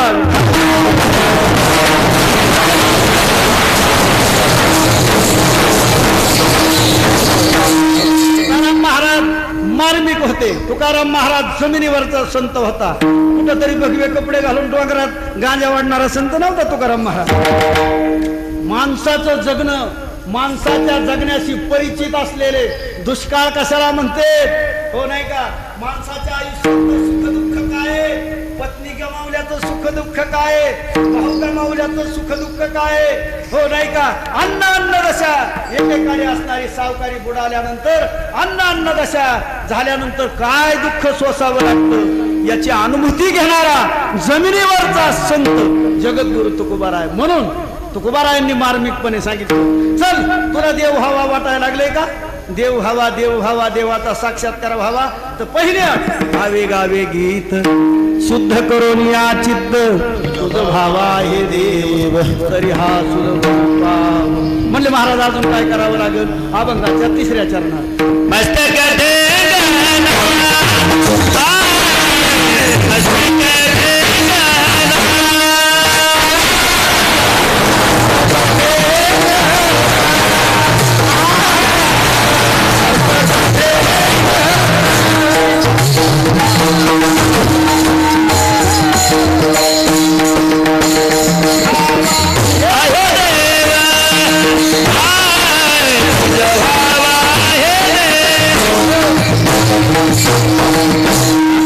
कालिदास म्हणते त्याला. हो, मस्तक ठेंगणा म्हणले भावे गावे गीत. एवढ्यावर नाही चालायचं नुसतं, अजून काय करावं लागेल? म्हणजे जे संत आहेत ना त्यांना शरण जा. संतांच्या पायावर मस्तक ठेंगणा करी संतांच्या चरणा. जे सज्जन असतील समाजामध्ये, जे सज्जन असतील ना त्यांना शरण जा. त्यांना शरण जा म्हणजे काय? त्यांच्या आज्ञेत राहा, ते सांगतील तसं वाग. नुसते त्यांच्या पायावर लोक नको आपटून येऊ. गेला मांदळीला, गेला आळंदीला, गेला देहूला आणि माघारी आल्यानंतर पुन्हा किडकं वांग मापात घालायचा तोच धंदा सुरू. असं नाही पाहिजे, हो नाही का? एखाद्याच्या आपल्याला पाना जर तुटलाय, खालून जर टाच उचकाटली तर गडबडीत तशीच गिरायकाला ओपू नको, बाजूला काढून ठेव. एखाद्या बोटाचा तळ उचकाटला असेल तर तो रद्दी म्हणून बाजूला काढ. पण मंगळवारी गडबडीत एखादं जर आलं गिराईक भांबावलेलं तर त्याच्या गळ्यात काय घालू नको. आपलं विनोद म्हणून नाही का? हो, भांबावण्यासारखं नाही पाहिजे. तुकाराम महाराज म्हणले, हो सज्जनांच्या आज्ञेत राहा, सज्जनांच्या विचारात राहा. आज्ञेत राहा म्हणजे काय? आज्ञेत राहा म्हणजे काय? त्यांच्या पाया पडत राहा नाही, त्यांच्या विचारानं चाल. करी मस्तक ठेंगणा लागे संतांच्या चरणा. सज्जनांच्या विचारामध्ये राहा. हो, नगाडाच्या नादी लागू नको, वाया गेलेल्यांच्या नादी लागू नको, तिरट खेळू नको, रमी खेळू नको, गाणे ऐकायला धाब्या धुब्यावर जाऊ नको, चौफुल्याला जाऊ नको. आपला बापाचा उतार नीटनीटका सांभाळ. सज्जन म्हणजे कोण? आयुष्यातला पहिला सज्जन तुमच्या माझ्या जीवनातला संत, जन्मदाती आई आणि पोसणारा बाप. हा पहिला, हे 2 साधू आहेत आणि मग नंतर ज्ञानोबा तुकोबा. पण आधी हो जन्मदाते आई बाप, त्यांच्या विचारात राहा, सज्जनांच्या विचारात राहा. म्हणजे अजून काय करावं लागेल? अभंगाच्या 4थ्या चरणात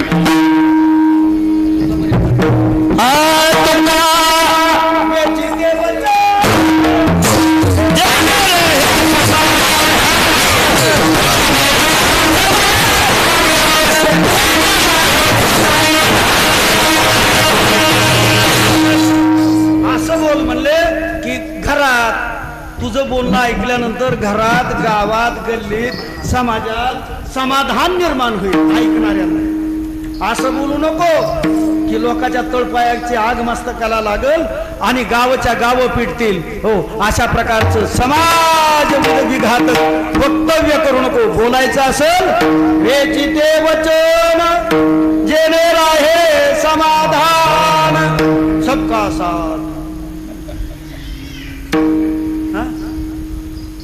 सगळ्यांना बरोबर घेऊन सगळ्यांच्या सुखासाठी सगळ्यांच्या जीवनात ऐकल्यानंतर कागा काको धनहरे कोजल किसको दे मीठी बानी सुना सुना के सबको वश कर दे.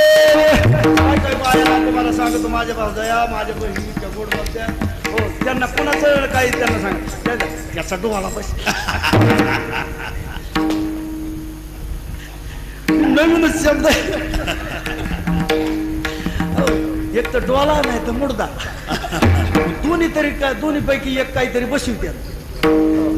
या बोलण्याला नाही माय तुम्ही गंगाखेड परभणीकडे जर गेले ना, पाहुणा जर आला ना तर गडबड करायला लागला, या की माय मधात या की माय, या की ओ माय मधात या.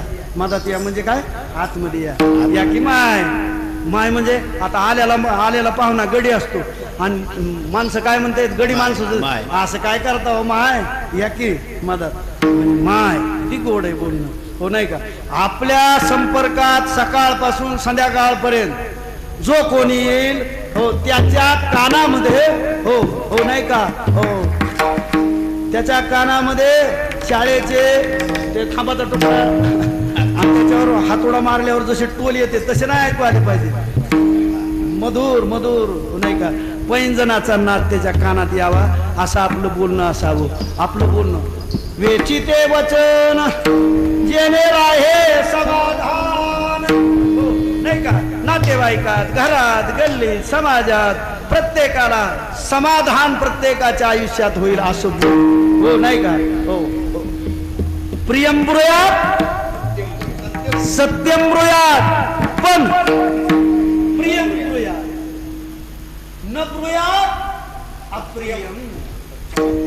कुणाच्या काळजाला ओरखडे पडतील असं बोलू नका. गाव पेटल, गल्ली पेटल असं बोलू नका. आणि नाहीच गोड बोलता आलं तर, हो तर काय करा, चिंगम तोंडात टाका. चिंगम नसती टाकता येत तर ते एक फेविकॉल आले ना, हो फेविकॉल का जोड है ये टूटेगा नहीं. आपल्याला लईच उबळ आली ना वाईट बोलायची की ते 20 रुपयाचा फेविकॉलचा डबा आणायचा आणि तोंडात वाटायचा. 5 मिनिटं तसंच बसायचं, 5 मिनिटं. चांगलं आहे ना, 2-4 दिवस लागतील. आंधळकर डॉक्टर कडून नेऊन मग ती 32शी उच कटावं लागेल, पण ती केल्याला परवडलं. पण गाव जर जळत असेल तर आपलं दाबाड, हो नाही का, गच बसलेलं काय वाईट आहे. म्हणून तुकाराम महाराज मार्मिकपणे सांगतात बरं का, वेचिते वचन जेणे राहे समाधान, हो नाही का. आणि म्हणले महाराज बरं हे ठरलं, हो नाही का, संताच्या पायावरती डोकं टेकवायला तयार आहे, त्यांच्या आज्ञेत राहायला तयार आहे, चांगलं बोलायला तयार आहे, वाईट बोलणार नाही, भावनेनं गीत गाईल. पण अजून काही करावं लागेल.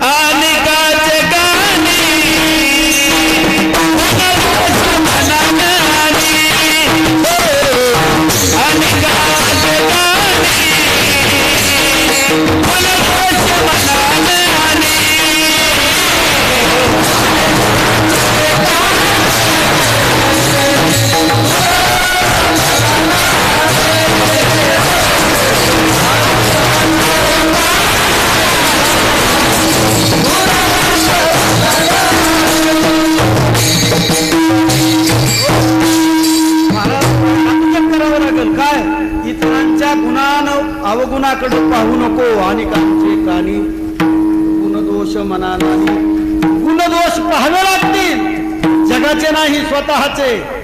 आपल्यात काय गुण आहेत, आपल्यात काय अवगुण आहेत, स्वतःच्या गुणाकडे, स्वतःच्या अवगुणाकडे लक्ष दे, हो नाही का.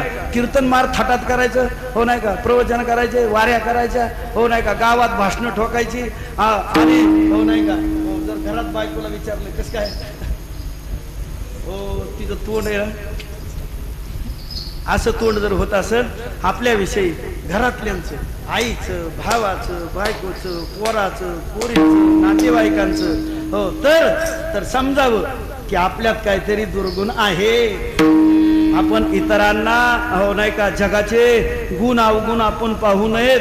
कारण गुण अवगुणाच्या नादी लागलोत ना तर स्वतःच्या चिंतनाकडं, आत्मचिंतनाकडं, स्वतःच्या सिंहावलोकनाकडं, हो माणसाचं दुर्लक्ष होत जातं. म्हणून जगाचे बघू नको, जगाचे गुण अवगुण बघू नको. हो त्यो दारू पितो, त्यो पिऊ दे दारू, पित असला तर वाईटच आहे दारू पिणं, पण पहिली तंबाखू तू सोड. तुझी तंबाखू सुटत नाही, तू चालला लोकांना सांगायला तो दारू पितो, तो मटका खेळतो, तो मटका खेळतो आणि तू शेअर्स मध्ये रात्रंदिवस सकाळ संध्याकाळ बघतो 4100 झाले का 3000 झाले, त्याचा रुपयाचा मटका आहे. पण तुझी अख्खी इस्टेट जाईन एखाद्या दिवशी त्याच्या नादी लागून. विठाला विठाला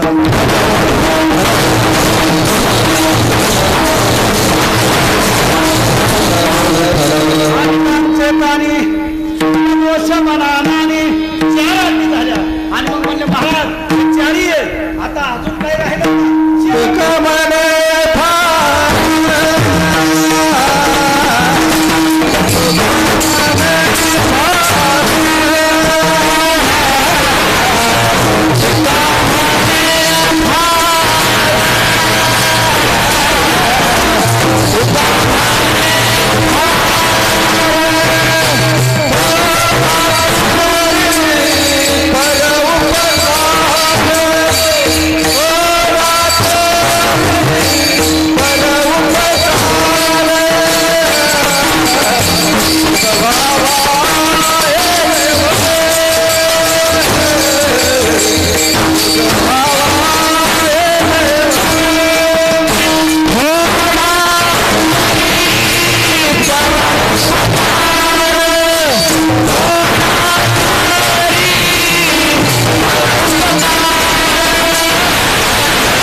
परोपकाराची सवय राहू दे, परोपकाराची सवय राहू दे. हो, नाही का? दांडगा बांधला होता, वारकरी आपला निघालेला खांद्यावर रामकृष्ण हरी रामकृष्ण हरी. बंगल्यावाल्याच्या दारापुढं उभा राहिला, थोडस अर्धे मिनिट बंगल्यावाल्याच्या दारापुढं, भाऊसाहेब बंगल्यावाल्याच्या दारापुढं उभा राहिला. त्याला वाटलं लय मोठा बांगला आहे आणि काय का व्हायना इथं आपलं हो द्वादशी आज काहीतरी 2 चपात्या एखादी भाजी आपलं इथंच बंगल्याच्या दारात बसून ठेव. त्याने हाक मारली, रामकृष्ण हरी मालक, मालक आहेत का? हो, पंढरपूरला चाललोय म्हणले मालक, आज द्वादशी आहे, 12 आहे. हो, त्यांनी हाक मारली की बंगल्याचं फाटक वाजवल्याबरोबर मालक बोलायच्या आधी कुत्र भोकायला लागला. कुत्र भोकल्यानंतर कुत्र का भोकतोय म्हणून मग मालक बाहेर आला.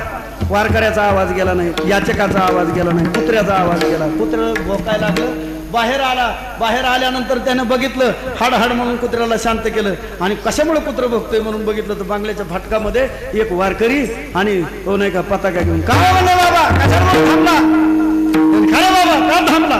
ते म्हणले काय नाही, आज 12 आहे आणि कुठेतरी जेवायचे, तुम्ही 2 चपात्या असले तर कोर अर्धी कोर काय जे असेल, भाकरी चपाती काय जे असेल ती भाजी भाजी मीठ मिरची. त्याने नाहीये हो पुढं. म्हणजे बघ नाही आता काय निदान 5 रुपये द्या चहा प्यायला. ते म्हणे नाहीये हो पुढं. ते म्हणे काहीच नाही म्हणणे, चहा प्यायला पैसे नाही, भाकरी नाही तुमच्या घरात, 12 वाजत आले. हो, मग म्हणले निदान हो नाही का हे ऊन लय झाले म्हणले, ऊन लय झाले, एखादं उपरणं तडूप काहीतरी असलं तर द्या. ते म्हणले अरे तडूप नाही माझ्या घरात, भाकरी नाही, 5 रुपये सुद्धा नाहीत. म्हणले रुपया नाही दातावर मारायला. ते म्हणजे असं तुझ्या घरात फाटका तडूप नाही, तुझ्या घरात दातावर मारायला रुपया राहिला नाही आणि तुझ्या घरात हो तुझ्या घराच्या टोपल्यात द्यायला बरोबर भाकर राहिली नाही. म्हणले नाही राहिली. मग म्हणले राहतो कशाला इथं, चल माझ्या बरोबर. मारली काय ते इंदुरी करायची गरज आहे बरं का, इंदुरी करायची गरज आहे. हो हो, ढोक महाराजांची गरज आहे. हो नाही का, तशी हो नामदेव महाराज गेले पठाडे.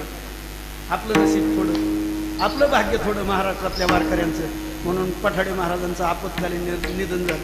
कोरोनामध्ये इंगळे महाराज गेले, चालीचा धनी, चालीचा मालक, वारकरी संप्रदायातल्या चालींचा मालक गेला. पण काही माणसांची गरज आहे, प्रत्येकाची शैली वेगवेगळी आहे. मला काय म्हणायचं की काहीतरी उपकाराची जाणीव, काहीतरी देण्याची वृत्ती, दातृत्वाची वृत्ती. जुन्या काळात ना शेतकऱ्याच्या घरात ना तुम्हाला सांगतो ह्या सगळ्या गोष्टी आहेत. शेतकऱ्याच्या घरात पहिली भाकरी टाकली जायची कुणाला? जुन्या काळात आमची आई भाकरी करायची, जाड भाकरी करायची. जाड भाकरी मी लहान होतो, जाड भाकरी लहानपणापासून आमच्या वहिनी साहेब भाकरी करायच्या. आता थकल्या, 95 वर्षाचं वय झालं, आता चालता येत नाही, आता थोडी चाल कमी झाली, पण अजूनही त्यांचं लुगडं, त्यांची आंघोळ आणि त्यांचं चालू आहे. भाग्य आहे आमचं. हो, आई साहेबाची यमाईची कृपा आहे म्हणून घरात 95 वर्षाची आई आहे. पण तिच्या न शिकवलेल्या सहज कृतीच्या संस्कारात कळत गेलं हे ऐश्वर्य. पहिली भाकरी जाड असायची, तिला पापुडच नसायचा आणि ती भाकरी घ्यायला लागली आणि ती म्हणायची, त्या हातावर हाणायची, हे घेऊ नको. ही कुणाला आहे? रानातल्या कुत्र्याला आहे. पहिली भाकरी कुत्र्याला, कष्टाने कमवायचं. खड्यावर हो पोते भरले तर गावात वाड्यात जर माल आणायच्या आधी, गाडीत पोतं टाकायच्या आधी हो नाही का, आधी हो ज्यांचा हक्क आहे, ज्यांचा हक्क आहे त्यांचे पाचुंदे, त्यांचे ज्वारी, त्यांचे दाणे 10 पायले असतील, कुणाच्या 20 पायले असतील, कुणाच्या हो नाही का 25 पायले असतील, ते बाजूला काढायचं, आपल्या राबानं पिकवायचं. पण आधी हो कुणाचा तरी हक्क आहे असं समजून काढून ठेवायचं. हा कुटुंबिकीचा धर्म आहे, हा शेतकऱ्याचा धर्म आहे. आणि म्हणून ही दातृत्वाची वृत्ती सहजपणे हो नाही का अंगीकार, त्या दातृत्वाच्या वृत्तीचा अंगीकार करा. या 5 गोष्टी जर केल्या ना तर मग तुझं भावा हे देव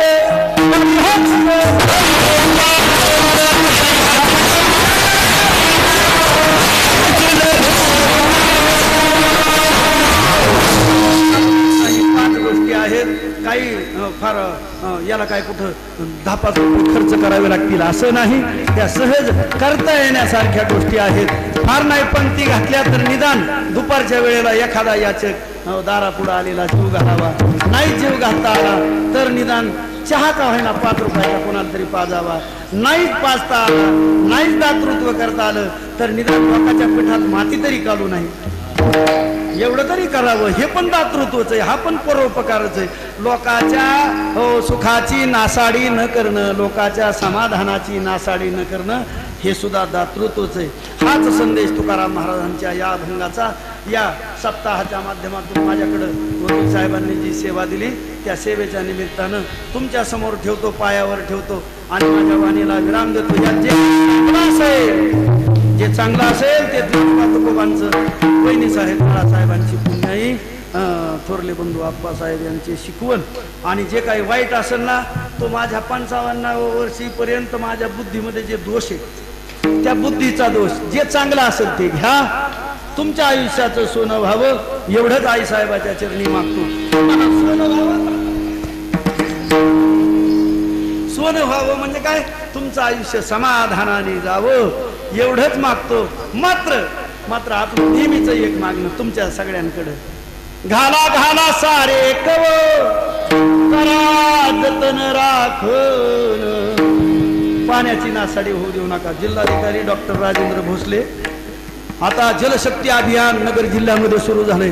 परवाच दिवशी 4 दिवसापूर्वी नव्या नगर जिल्हाधिकारी कार्यालयाच्या इमारतीतील पंडित जवाहरलाल नेहरू सभागृहात डॉक्टर राजेंद्र भोसले आणि जिल्हा परिषदेचे प्रशासक असलेले मुख्य कार्यकारी अधिकारी संभाजी लांगोरे, आपल्या जिल्ह्यातलं लिकरू आहे सीओ साहेब, या दोघांनी नाही का जलशक्ती अभियानाची सुरुवात केली. जलशक्ती पुन्हा पुन्हा जल है तो कल है, संचय जल तो बेहतर कल.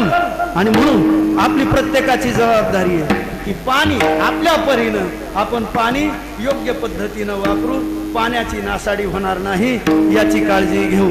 घाला घाला सारे कव करा जतन राखण, पाणी हे जाना मनी खरी लक्ष्मी निधन.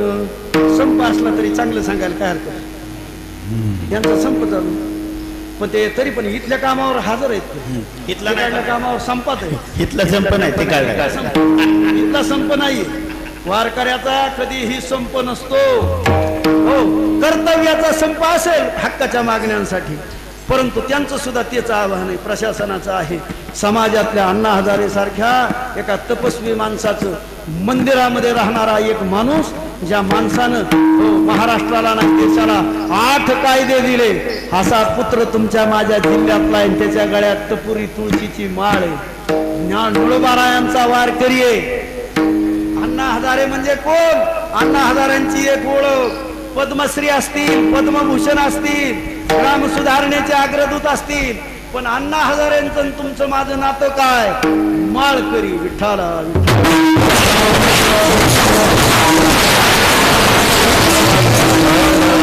लक्षात घ्या आणि त्या पाण्याचं जतन करा एवढीच विनंती करतो. ज्ञानेश्वर